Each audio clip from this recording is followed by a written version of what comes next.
Kvindernes kampdag. Bornholmske mænd. En udfordring i sig selv. Hey powerkvinder! Kære kampfæller.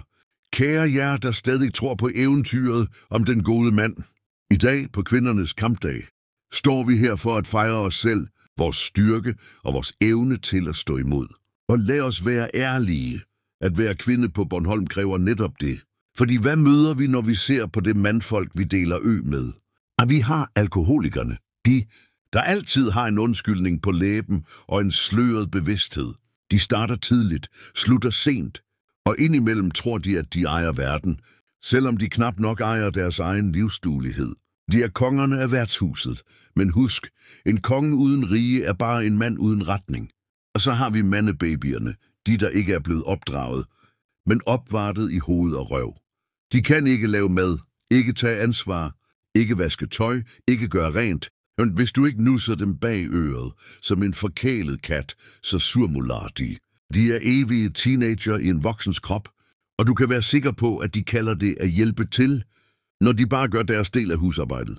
Og selvfølgelig de mange kvindemændene, de, der aldrig nøjes, for hvorfor skulle de? De er eventyrere i deres egen fantasi, samlere af kvinders tid, kroppe og tålmodighed. De kalder det charme, men vi kalder det for, hvad det er, egoisme i flot indpakning. Og så hvis du troede, der var en fjerde mulighed, den gode mand, den stabile, kærlige partner, der ser dig som sin lige og deler livet med dig, så må jeg skuffe dig.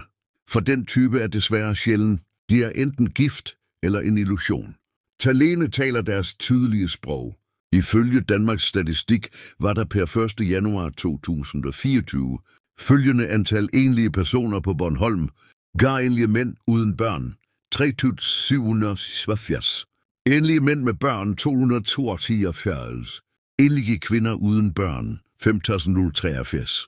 Og enlige kvinder med børn, 501. Det betyder, at der er langt flere enlige kvinder end enlige mænd. Kvinder, der står stærke alene, mens mændene måske enten ikke klarer sig selv, eller hurtigt får en ny kvinde til at tage over. Men frygt ej, kære kvinder. Vi klarer os alligevel. Vi bærer byrden. Vi opdrager vores døtre til at se igennem dem og vores sønner til at være bedre. Vi holder ud, vi holder sammen, og vigtigst af alt, vi giver aldrig op.